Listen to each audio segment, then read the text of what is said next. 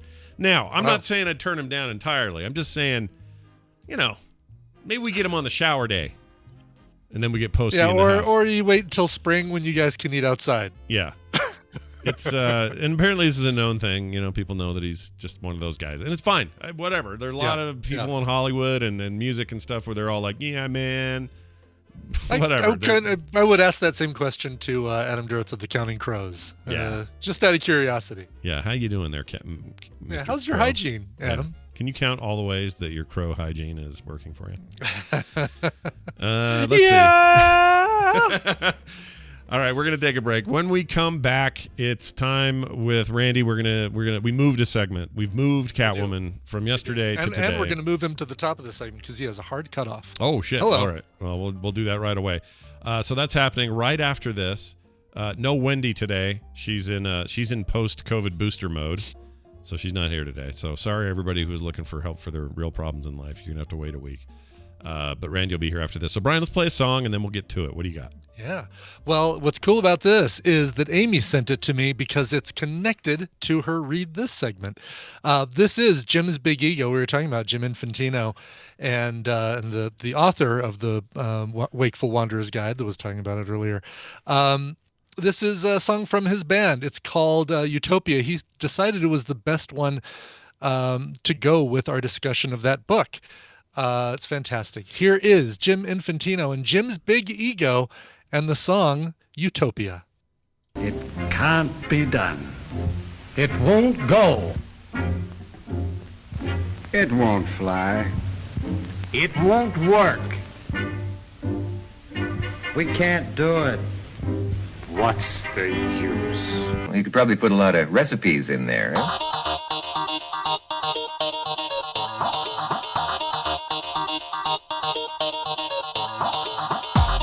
The morning stream. Woof, woof, woof, woof, woof, All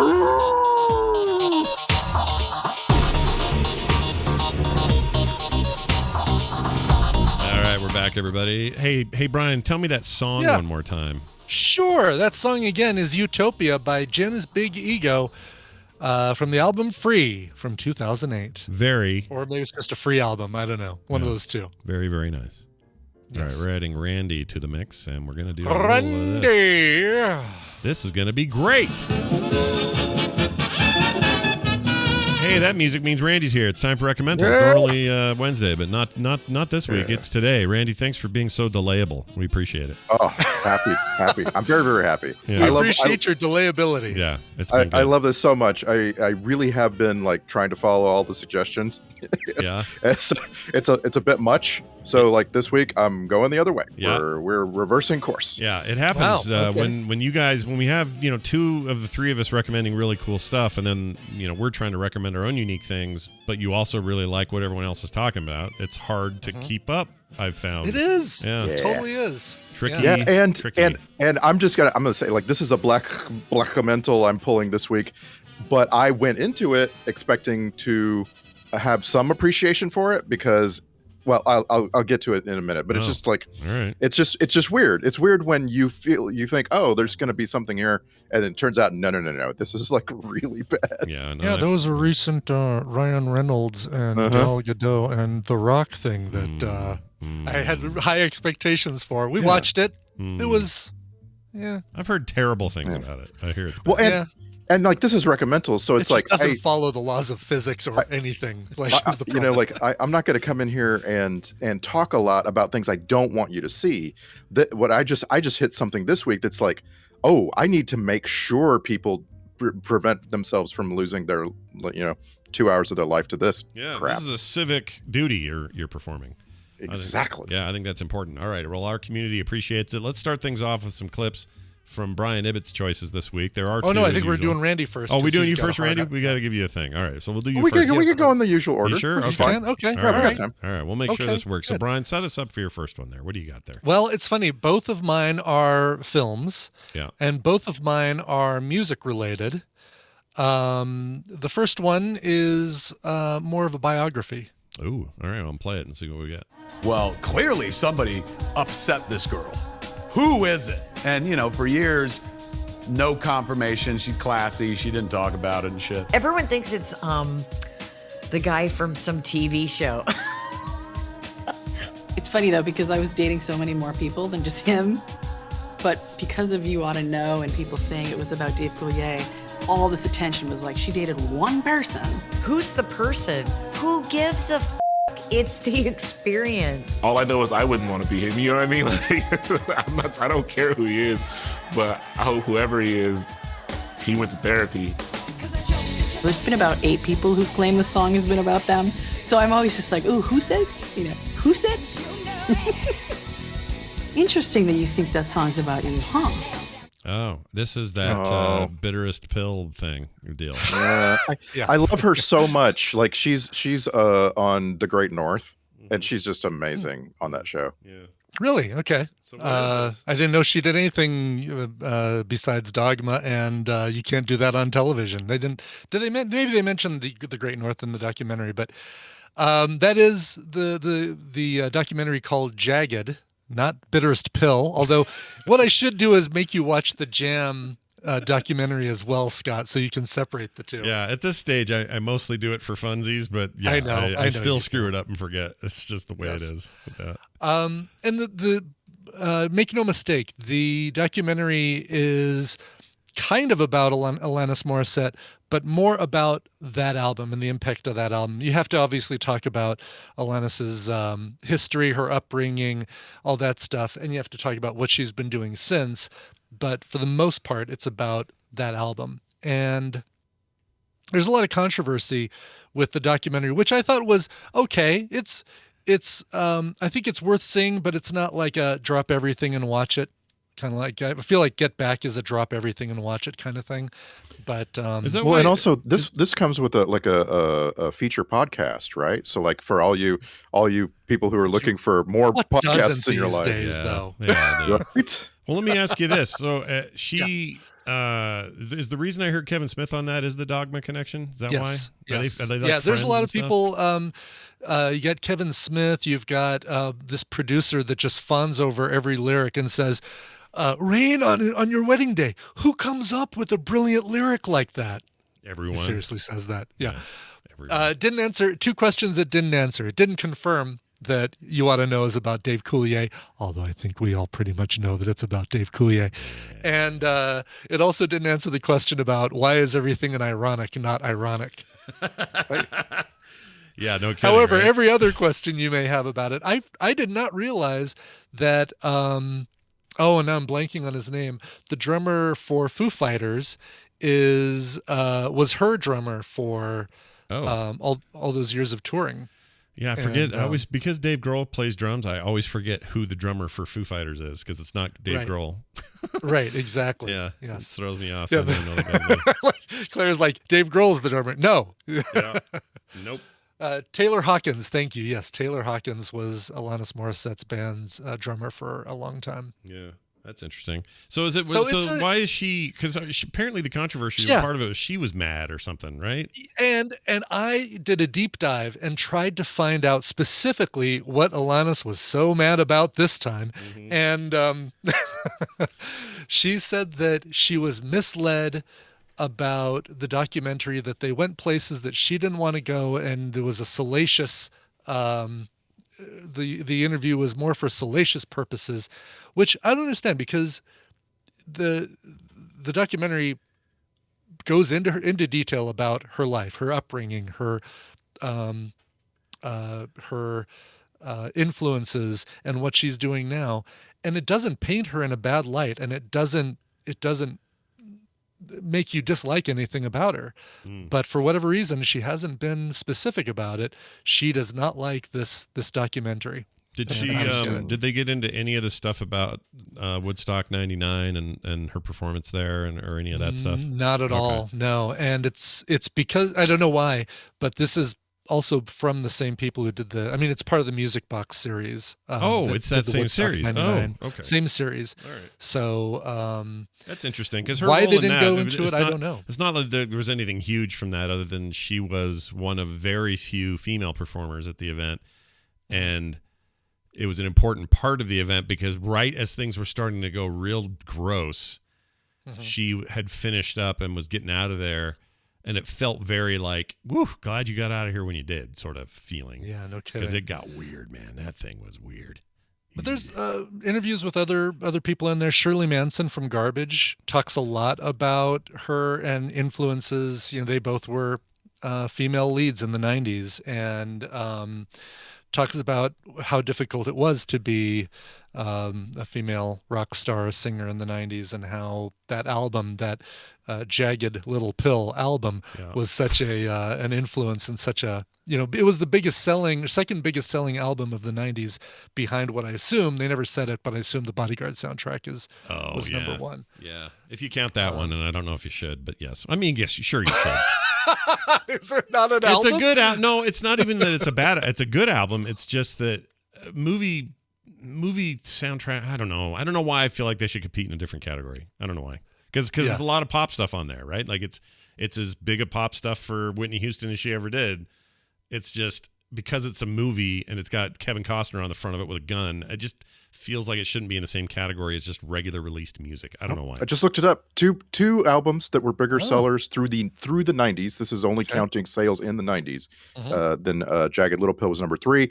Number 2 was Shania Twain's Come On Over. Come On Over. Yeah. And number 1, Metallica. Oh, really? Metallica. Okay, the Black Album. Yeah. Nice. Well, good, as it should be. Yeah. Well, okay. So also, I just want to make the comment that no pill with edges is a good pill. Don't take any pill that has edges. Whether on it's jagged or bitter. Yeah, don't I don't take care. that pill. Don't take either one. But you could squeeze it into a little cube of cheese and then just swallow fine. it. Sure, Yeah, that's maybe what that's how she should have taken her Jagged Little Pill. Like you put in some bread, some peanut butter. Squeeze it into a cube of cheese. That's great. Do you ever give a dog a pill? Yeah. You got a little bit of cheese. Yeah. All right. Peanut Just butter, making sure. cheese, Okay. whatever. All right. Well, It's that like one. high-eyed and the pill in some food. There you go. So that one, we're giving that a thumbs up. Then, are you? You liked it? I'm giving it a thumbs up. It's not a drop it. Like if you only see one music documentary, and we don't really call Get Back a documentary. We talked about this on ANTP or pre-ANTP last night. Get Back isn't as much a documentary as it is brilliant Beatles home movies.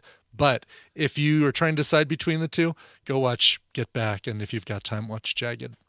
Yeah, unless you're Justin Robert Young, who apparently really disliked the Beatles thing. He was talking all kinds of smack about that last night. Yeah, well, he hates fun. Yeah. My second thing is this is a biopic. Actually, let me rephrase that. It's not. It's more of an adaptation of a one-man play that's semi-autobiographical. Oh, all right. Okay, interesting. Okay. While you're parsing that sentence, let's play the clip. Let's play the clip. Here you go. I'm lost. I don't know what the show is. Is it social commentary? Is it science fiction? And the music is the same thing. Is it rock? Is it Broadway? Is it both? Is it neither? Yes, Richard Steve, what Kind, did you yes. think? I have to say, I disagree pretty strongly, Walter. I think this is a musical that knows exactly what it is. Yes. Yes, of course, yes, the absolutely. world you created is really original. It's fascinating. The problem is it's not particularly easy to follow the emotional thread. The details distract us from connecting with the characters. Does that make sense?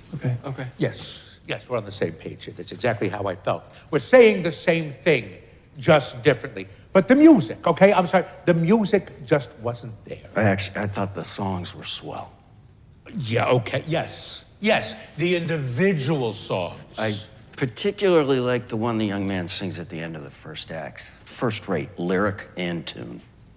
Well done. Sounds like Bradley Whitford and Richard Kind to me. Exactly who those two people are. And I didn't even include any audio from the main character, the main actor in this thing. But that's Bradley Whitford as Stephen Sondheim. and Richard Kind as Walter Bloom, head of Musical Theater Workshop. They are reviewing a show called Tick, Tick, Boom, which is a Jonathan Larson rock monologue. It's a one-man show monologue done by the guy who also created Rent. And this is an amazing, rest in peace, Jonathan Larson, who died right before opening night or a little bit before opening night for Rent, and never actually got to see that. I didn't know that. That's terrible. Yeah, and I'll tell you, it was actually an undiagnosed aortic aneurysm the night before Rent began previews off Broadway, so he never got to see Rent go on stage. That's just insane. That's not quite the same as Sondheim just passing right before West Side Story premiered as in its new form. That's not the same though. It's sort of. I mean, it's similar. It's he's not getting to see a new adaptation of his work. I feel like that's it's similar. Yeah, I feel like but in the case of Rent, it's like probably a huge part of your life's work is suddenly ready, and now you die. Exactly. Yes. Ugh. Yeah. He at least Sondheim did get to see several adaptations of West Side Story. Larson never got to see any adaptations of Rent. Yeah. So this is so good. It's called Tick, Tick, Boom. And the film is produced by or directed by Lin-Manuel Miranda, as well as Brian Grazer and Ron Howard. Directed and produced by them, and then directed by Lin-Manuel Miranda. Yeah. What's great about this is the music, right? If you like Rent, if you like any of that stuff, you'll love this. I'm blown away by Andrew Garfield, Peter Parker in the second set of Spider-Man films. Who knows if he appears in the but he portrays Jonathan Larson in this adaptation. I can't even say he's playing Jonathan Larson. He's playing the John character in the Jonathan Larson Tick, Tick, Boom. You ready, champ? Yeah. Why is that playing? Story. Sorry. I don't know. I'm ready, champ. IMDb started playing for no reason. Sorry. Continue on. Yeah. I like him a lot, by the way. I just want to make this clear. There's not enough Andrew Garfield in things. He should be in more things. Agreed. Yeah. He's great. Yeah. What was the war thing that where he wouldn't kill any. It's the Mel Gibson directed thing. Yes, it's so good. Yeah. Oh my god, that was one of my. You need Hacksaw Ridge. Hacksaw Ridge, and that, in my opinion, should have been the winner of the Oscars that year as a nominee. Well, everybody hates that Mel Gibson so he gets a little bit of pushback. Probably, it could be. Yeah. Anyway, this also stars Alexandra Shipp, who we know, some of us know anyway, as Storm from the first class X-Men movies, the non-Halle Berry Storm. Also has Vanessa Hudgens doing some vocals and doing a really good job in there as well. As we mentioned, Bradley Whitford. Yeah, go ahead. I'm just glad that you unpacked this, because like my sort of initial understanding of it is just based on seeing a poster and something like a description that I'm not reading really carefully on Netflix. And that experience led me to believe that this was another Bo Burnham Inside. Like the first glance, you know what I mean? Not at all. Yeah. And it's not. No, this is excellent. It is, like you said, the music is the standout thing of this. If you like Rent, you'll love this. But even if you kind of like Rent or have never seen Rent, I think you'll still really like this. It's infectious. It is so well acted, and I think it's got like a 98% on Rotten Tomatoes right now. So it's it's well liked, well reviewed. Very cool. So yeah, check it out. It's called Tick, Tick, Boom, and it's on Netflix. By the way, I was just checking. I know the cast list is now pretty much known for the new Spider-Man movie. I'm not going to spoil anything here, but nobody told me J.B. Smoove was in here. Nobody told me that. Oh, really? I didn't know that even. Yeah, I love him. Cool. Leon is in Spider-Man. I'm so excited. Excellent. He's the best. I had to pee in a Gatorade bottle once. You know how many times I did that? 3 times. You know how many times I drank that bottle? Once. He's so funny. All right, here's mine. This is a old movie, gentlemen. This is a movie from 1988, I believe. Yeah, I think so. It's a Oh movie. yeah, JB Smoove is one of Peter Parker's teachers. He was in the previous one. Was yeah. he? I don't remember that. Really? Yeah, he went to Europe with all of them, and oh, that's right. You know what? I think I became. it was him and the dude from Dazed and Confused. I started, Martin Starr. I started late Starr. with Curb, and I think I caught up with Leon after I saw those first two movies. Oh, gotcha. Okay, I think Makes that's sense. why. All right, well, that's cool. All right, so Anyway, sorry, please here go it is, ahead. 1988 film. We'll see if the chat room can get this one. Here you go. I mean, it's only a matter of time before Serrano vanishes this guy from the planet, and I'm out 450,000. You're out 450,000 on this guy? No. No. No, because I got you, and you're the best, and you're gonna find him and bring him back. Yeah, right. How do you even know this guy is still alive? Because this guy is crazy. He sends postcards to Serrano. He's telling him what a great time he's having with his money. How much time you got left? Friday midnight, I default. I eat the 450. This Friday? That's 5 days. Forget it. You go find him. Give me Jack, my money. All right, look, listen to me. All right, Bombat's got it. Pants and De Niro. Yeah. Oh my God. I know, right? Other What a folks in combo. this: Charles Grodin, Yaphet Kotto, love him. John Ashton's great. Joey Pants, of course, you mentioned him. Dennis Farina, our big bad in this. It is 1988's Midnight Run, a movie I think is almost a perfect film. Underappreciated genius. Oh, I love I it. mean, underappreciated at the time. I feel like over the last 20 years, it's grown in esteem. Mhm. Like, Oh yeah, for sure. There's just like, it was just like a movie for the first 10 years it existed. And then something kind of, people started calling it an influence and that kind of thing. Yeah, for sure. When I saw this with my friend Bill Evans in high school, we loved this freaking movie. We thought it was amazing, and we couldn't wait to tell everybody. And everybody's like, "What? That's like my dad's movie. What are you guys watching that for?" But we thought it was amazing and very funny. And as far as like road trip kind of buddy cop style, treatments or whatever, I still think this is probably the best one. I just love it. I like it more than all of the stuff from that era. I like it more than most of the things that you might point to now and say, oh, The Rock and Kevin Hart are basically making Midnight Run. It's better than all of those. And it's some of the best work De Niro's ever done, in my opinion, because it's really the first time he gets to get comedic and still be a tough guy, but kind of, do it in a new way. I think Charles Grodin is brilliant in it. Say whatever you want about Grodin's career or whatever. He's incredible in it. It's very funny. It's got heartwarming moments. It's edgy and never pulls back from being afraid to be edgy. It's not, afraid to let the swears fly real hard. The joke that the FBI never knows, seems to know what they're doing, headed by Yaphet Kotto, is actually funny. And usually that stuff is so trite and dumb and stereotyped and tropey that I just can't get past it. Oh, Philip Baker Hall's in this as well. I forgot about him. Oh, he's great. He's great. One of my favorite Joey Pants roles, an early one for him, obviously. It's funny, he's also in Running Scared, which is a lot, it kind of has similar DNA. Similar, yeah. A little bit anyway. But it's great. I love that movie. And I saw it on Netflix. Or no, let's see. Is that HBO Apple Max? TV? Apple TV? No. Netflix? It's on Netflix. I see that. Netflix till the 31st. It gets pulled after the 31st, so you got a little time. Do it quick to watch it. But I revere it in the same way I revere Planes, Trains, and Automobiles, which is actually, again, similar film, a little earlier, but similar in terms of like, oh my gosh, I cannot believe Buddy they're on road the run, trip. and Yeah. they got to be being on the run. Being on a cross country trip with the worst person you can think of. Yes, absolutely. And there is kind of they start in a plane, they end up on a train, and then they end up in a car. It's right. Yeah. A lot of that same stuff in there. And the movies were, I think, 2 years apart, so I'm not suggesting they're ripping each other off or anything, but it's really good. And it's weird to think that De Niro was 45 years old in this.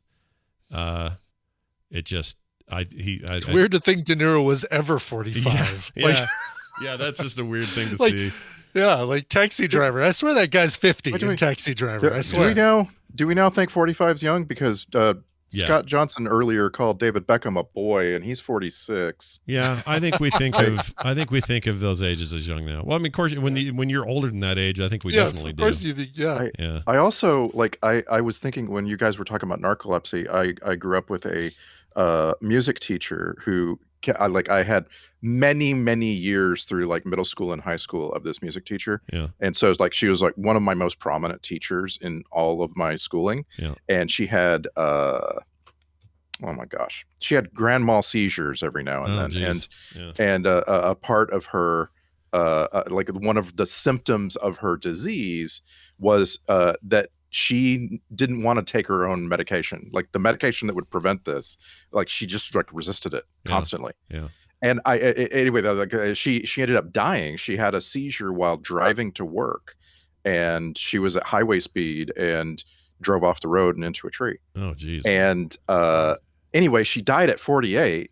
But when she was my teacher, she was like early 30s. Yeah. And I just remember thinking of her as so old. Yeah. When I was 15, her name was Susan Diaz. Ms. Diaz was, I don't know, maybe 14 years older than me, and she seemed so old. Yeah, I know. That's how we did it back then. If you were like You know? 10 to 12 years old, if you saw a 25-year-old, you thought you were looking at the end times. Like it's so weird. Yeah. Doesn't work that way. But I wanted to say one other thing about Martin Brest. He's the director here. Yeah. And you all know him from incredible movies like Beverly Hills Cop, which came before this, then Midnight Run, then Scent of a Woman, then Meet Joe Black, eventually Geely, which made him leave the business. Well, we don't talk about that one. No, but that was 2003 and he quit after that. But what a run of great films. And this is, I think, it's my favorite of all of those, and should be. And it doesn't look old. It looks like it was just made. There's old stuff like payphones and all the things you see in these old movies. Sure, those are there, but it doesn't feel dated in that way. The music, maybe, I guess it's a little trains, planesy, and automobilesy, you know. Well, wasn't it there? I think there's actually a song, a Danny Elfman song that's used for both Planes, Trains, and Automobiles in Midnight Run. Didn't Elfman do Midnight Run, or no? Now that you say it, I don't remember if I heard one the other night. Maybe.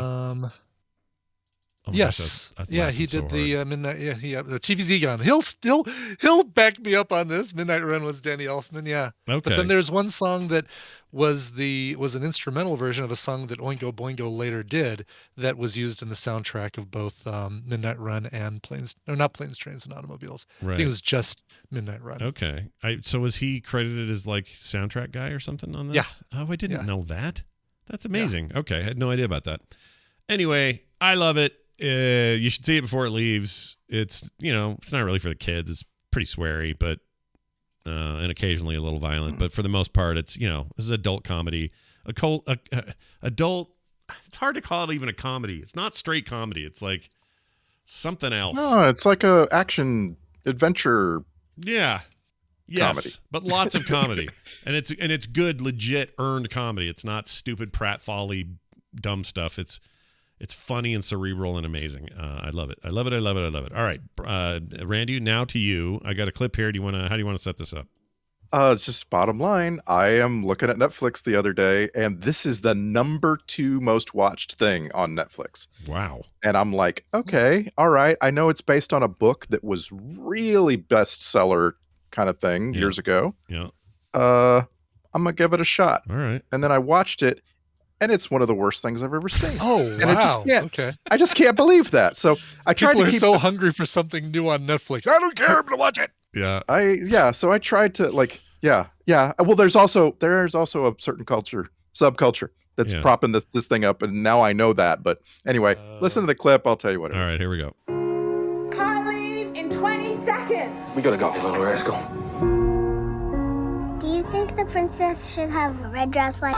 The yell at the sky moment. Yeah, that's just all I was willing to give you. There's like, that was Sam Worthington's voice. This movie is called The Shack, and The Shack is a really, really popular novel from about 6 or 7 years ago. Mm-hmm.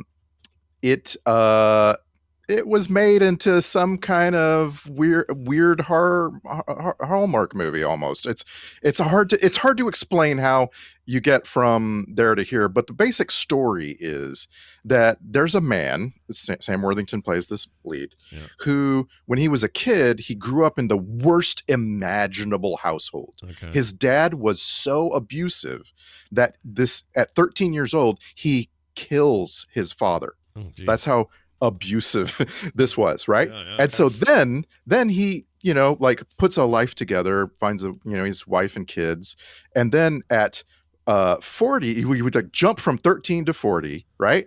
And he's out like pushing some snow off the driveway, and he falls down and hits his head. And then we suddenly have a second flashback to when he was like 30, and apparently he took his 3 kids to the lake to go camping without his wife. Him and his kids. Yeah. And one of them, the youngest, the girl, gets kidnapped by a crazed maniac. And they end up finding her, like raped and murdered in a shack in the mountains. Hence the name of the shack. How many bad things can happen to one guy? It's like, and it's not just like, these aren't just bad things. These are the depictions of like the worst tragedies you can imagine, right? So now we zoom back to Sam Worthington is 40. He's only got 2 kids now. His family is in tatters, right? His life, it's in tatters. His brother is Tim McGraw. Yeah. Stunt casting. Sure. And Tim McGraw, the country artist Tim McGraw, right? That's who that is. Tim McGraw trying to burnish some credentials with his Christian fans. I see. So I'm not kidding. Sam Worthington gets a magical letter in the mail. He gets a magical letter from God. He takes it around and shows it to people, and that's one of the biggest plot holes I've ever seen. Because if he hadn't shown this magical letter to people, then you could have understood that everything that happens from here on is just sort of happening only to him. But the letter tells him to go to the shack in the mountains where they found his daughter's like blood-stained dress. Yeah. He drives up there, and then he meets God.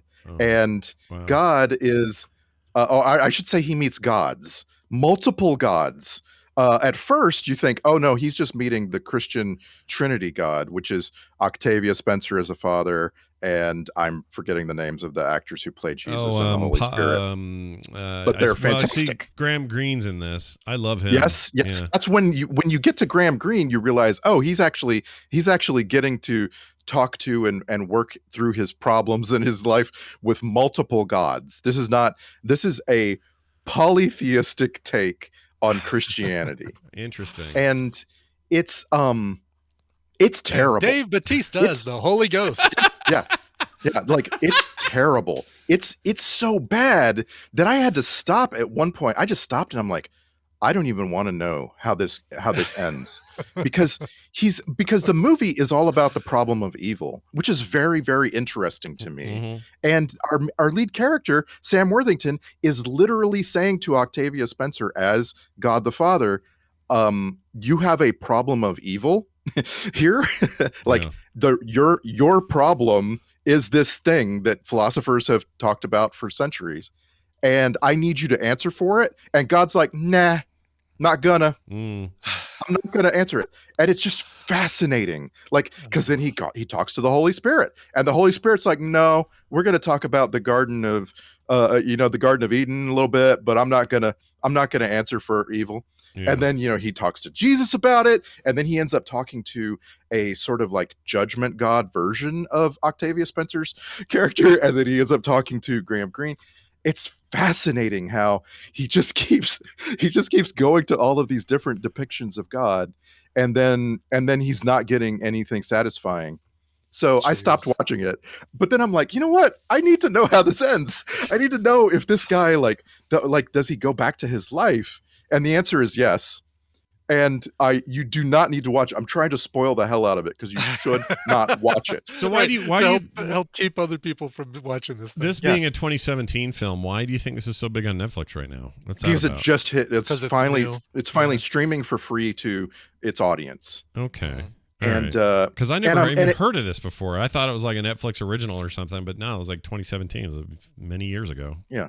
Okay. And I'm sorry to say, Sam Worthington kind of there's a reason he didn't hit it big after his one big shot with Avatar.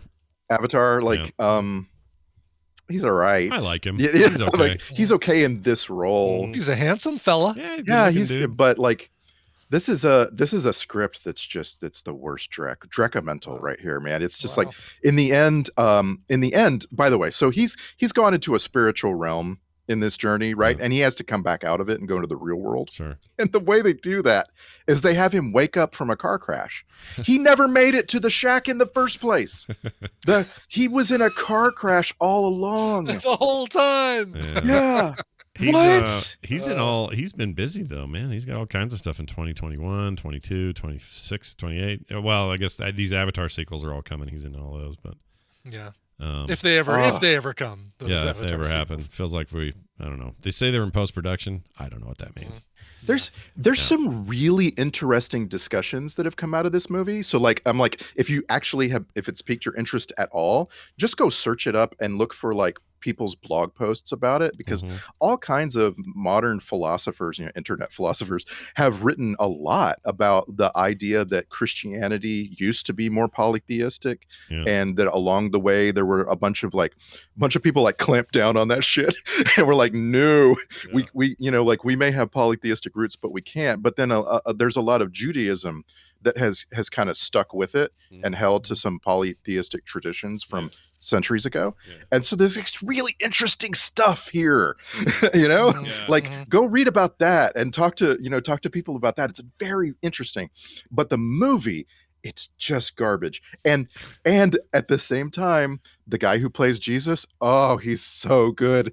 The guy who plays Jesus in this movie is the guy that you would like to sit down and have a chat with if you were chatting with Jesus. So Benedict Wong, then that's who I want to sit down and talk to. Kind of the same, kind of some of the same stuff. Okay. I just noticed, by the way, Hacksaw Ridge, Sam Worthington was in that. I guess he's had decent roles. He's just, he's just kind of like a dude.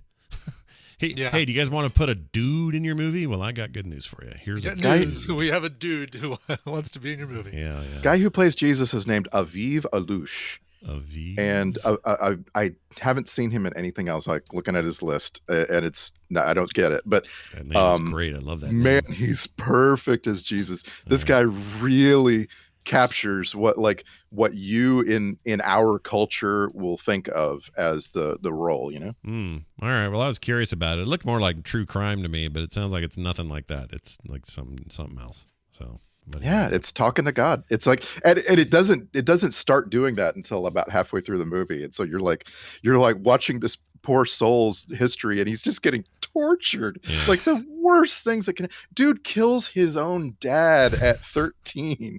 Like, damn, that's pretty hardcore. But if you're gonna kill your dad at 13 is hardcore.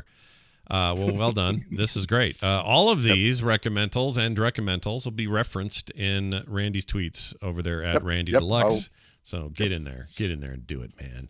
Thanks, man. And at some point on a web page that will collect them all as I'm putting stuff together here. Yeah. We're gonna to talk with you about how we can get that on the. Yeah, we could probably just make a public non-editable freaking Google Sheet for all we care. Like what? Well, I want to make it a little bit better than that. But if worse comes to worst, then yes, we'll do it. We can do whatever. But the main thing is we got to get these people the data. We got to get them the data. Yeah, because people will be looking up and saying, "Oh, what was that thing that Randy recommended 3 weeks ago that he actually did like?" Right there. Remember that. So, speaking of things we like, we're gonna sack Jingle All the Way, guys. I'm excited. It's been a long time coming. We try to find a Christmas movie or two every year, and Jingle All the Way has always sort of been in the waiting list, right? Yeah. And so we're finally going to watch it and sack it this weekend.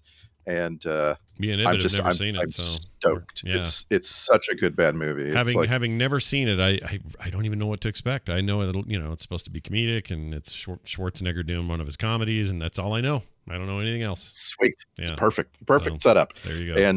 And then I'll talk to you next week for more Reccamentals. I will try to bring something good. Cool. Well, good luck to you on your journey to find something good. It's Randy Deluxe, aka Randy Deluxe on Twitter. Follow him there. Not AKA, it's Randy Jordan. Bye now. All right. Screwed that up. Hey, we're back. We're back, everybody. Awesome. Hey, Brian, before we leave today, Yes, sir. I assume there's probably a Coverville today. There will be a Coverville today, and because we're a week away from Christmas Eve, it's time for some Christmas covers. Today, Coverville is going to be the big Christmas show every year. I put together some great Christmas covers. This year, nothing different. As a matter of fact, this year I'm doing the follow-up to something I did a couple of years ago, where I did the oldest Christmas songs and covers of them, things like Hark the Herald Angels Sing and O Come All Ye Faithful and stuff like that. We're flipping it on its head, all the modern Christmas carols covered, so stuff that's newer than 1960 today being covered. Of course, things like All I Want for Christmas Is You, Last Christmas, Wonderful Christmas Time, a good cover of that, and of course that great Pogues and Kirsty MacColl song, Fairy Tale of New York. That is going to be today at twitch.tv/Coverville. Watch me play Asteroids Recharged while we listen to some great Christmas covers. Very, very nice. You're gonna do Brack's "Ding Fries Are Done" cover this year? No, Ding Fries Are Done. Ding Fries Are Done. Damn. No, I'm not. It's my favorite. Because Carol of the Bells is an old one too. Yeah, that's true. All right, so watch for that today at 1 p.m. 1 p.m. Twitch Mountain Time, twitch.tv/Coverville. Excellent. If you're in the mood for some video game discussion, tonight at 5 p.m. Mountain Time, we'll be doing the Boop Show. Or, excuse me, Core is tonight. So Core tonight, 5 p.m., me, John, and Bo, giving it the good old-fashioned Core rip tonight. So check that out. All right. Hey, real quick, I want to thank some patrons for being a part of why this show succeeds, and that is the following names. Todd Baker. He went to patreon.com/TMS and signed up as a grade A plus member. We love that level and love when people join it. Thank you, Todd. Also, Nicholas Shorten. That's a great last name. I love it. He's also the grade A plus. And at the grade A level, we got Brian Lawrence. All three great supporters of the show. If you'd like to be like them and find out why it's great to be a TMS supporter, go to patreon.com/TMS. What else? So frogpants.com/TMS for everything else. Our email, all the other stuff is there. If you're looking for it, you'll find it. So go check it out. Let's get out of here with a song. Do you have one ready? Yes, I do. Baloney Ninja wrote in, and speaking of things that are popular on Netflix, hey, cats and kittens, there's a new cover that's just rocking the cages off of the petting zoo. Ugh. No explanation other than that is needed. Signed Baloney Ninja. P.S. Is it Baloney Ninja that knows the art of... Is it Baloney that knows the art of ninja, or a ninja that has mastered the art of baloney? Who knows? It's a mystery. Yeah, I don't know what to say to that, but I like it. By the way, I tried to watch the new season of... It's bad. Tiger King? Is really it bad? Bad. It's not good. Yeah. They don't do anything. It's just more... They leaned into what made it weird. Well, they leaned into the stuff that was like shocking a year ago, and then went, what if there's more of that and we really don't tell you anything new? That's it. It's just bad. It's bad. Really, really bad. And it bums me out. I'm going to avoid it. Yeah, avoid it. Although the Doc Antle one I'm hearing might be better. That just came out. There's one just about that guy, but I hated it.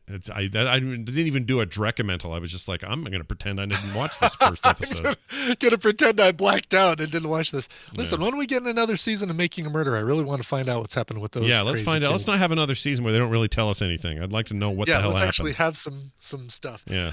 Regardless, let's talk about Tiger King and that bitch Carol Baskin. Did she really kill her husband? Well, we don't know, but there was the song that kind of played that up.